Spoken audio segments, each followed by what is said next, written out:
Hi, everyone, and welcome to AUSU's Undergraduate Research Week. We've heard from many of you that you want more resources and opportunities surrounding research. So one of the things we've done this week is we're introducing you to people who've either done research or are involved in undergraduate research.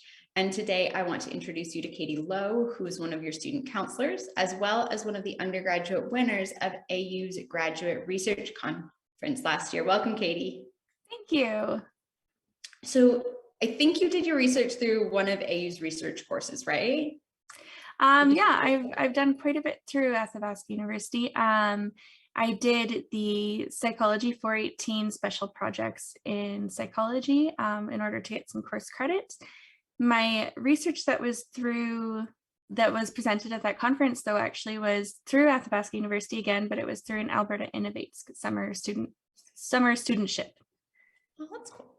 What made you want to do undergraduate research? It's kind of been something I've been drawn to for a while. I think in my long-term career aspects, I would like to stay in research. I find it really exciting to kind of come up with this idea and identify some kind of problem or a gap in our knowledge and how can we address that. And then, it's a long process for sure, but it's very exciting coming together and saying, you know what, I have an answer to that question that we posed, and I really like sharing that answer. So I kind of forget the question. What drew me to it was just like, I don't know, this is kind of inherently what I want to do. That's really cool. So what was it like to get ready for the course? Did you have to do things to prepare in advance, and what were those things? Yeah, so I really had to, with that course in particular, you really have to know exactly what you want to be doing. With that one, it's very independent, where you have a tutor that is coming in and grading a literature review proposal, and then at the end they grade the completed literature review. But that's it. The rest of it is entirely up to you. So in order to get into that course, you have to have approval from the course coordinator, and that means you need to submit kind of a preliminary proposal that says, this is the gap in the literature I identified, and I'd like to answer the question. I've done some preliminary reading on it, and this is what these readings are so far kind of saying that the answer might be, but I haven't really done an in-depth probe, and I'd like to really, really, sink my teeth into it. And then after that, so you send that proposal in, and then after that, I had a phone call with the course coordinator where he could kind of talk to me about the course expectations. What was I hoping to get out of it? What is the course actually going to serve for my purposes? Make sure I understood fully that this was an independent project, and I was kind of the one driving that boat. Once he was confident that I understood the expectations, and he was happy with the proposed project because there was some preliminary evidence that I might find some kind of answers, we went away with it. So then from there, he's able to cycle the topic to all the faculty to see if anyone is kind of interested in this and they want to be part of it. And I was paired with a faculty member who was kind of related in that kind of realm of research. So she was able to be a good judge of my work.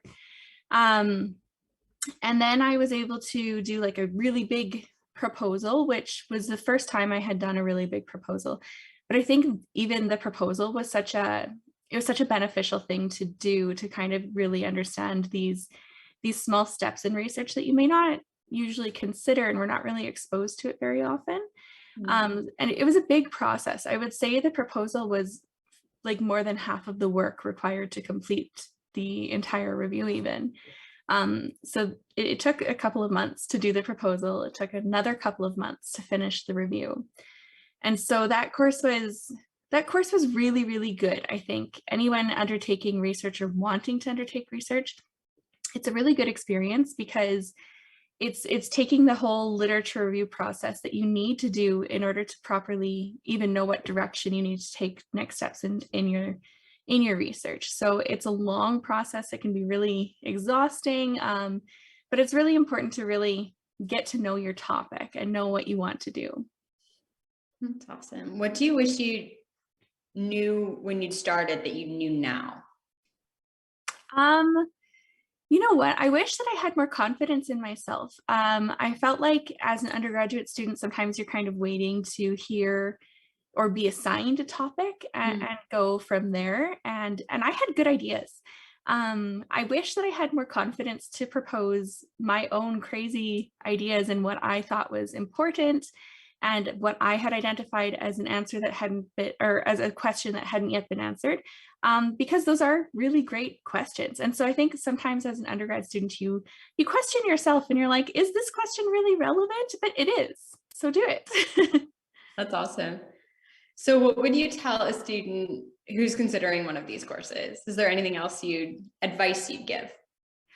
You know what, I would tell them to attend an academic conference, and kind of get an idea of the different areas of research and the different ways that research is approached, and see what really kind of connects with them, what makes them interested and excited. And to get really, really familiar with reading everything, reading as much as you can.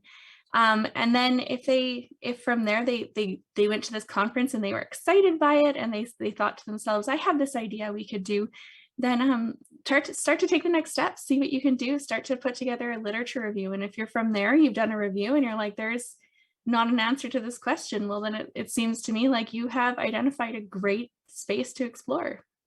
That's cool. And then after your review, you ended up writing a paper. Can you tell us a little bit about that? Yes. So I've done a couple of papers now. So this paper was on social connections and mental health during COVID for Canadians. And so my review was really helpful to me because I was able to kind of take all that I had learned in the review and use it as fodder for creating the introduction that you need in any kind of manuscript for an article. So I was able to really apply all of that learning that I had acquired independently and put it into my paper, which was great. So it really knocked off one of these big first steps that you need to do in writing a paper. From there, I was able to, I had collected data with my supervisor the summer prior on mental health for Canadians. It was from April 2020 until January 2021, we collected data every 2 weeks on participants, and we were able to then model significant predictors of different aspects of mental health, like anxiety and depressive symptoms. And so we wrote a paper. It was actually accepted recently to the Canadian Journal of Behavioral Sciences, which was very exciting. It's not yet published out, or else I would be handing everyone a copy of it to read, but don't worry, that part is coming next and everyone will get to read it.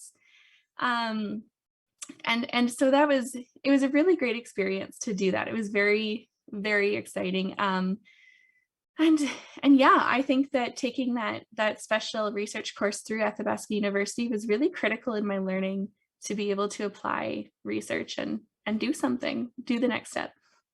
Awesome. Well, thank you so much for coming and sharing that. It's been a pleasure talking to you. And yeah, thank you. See you.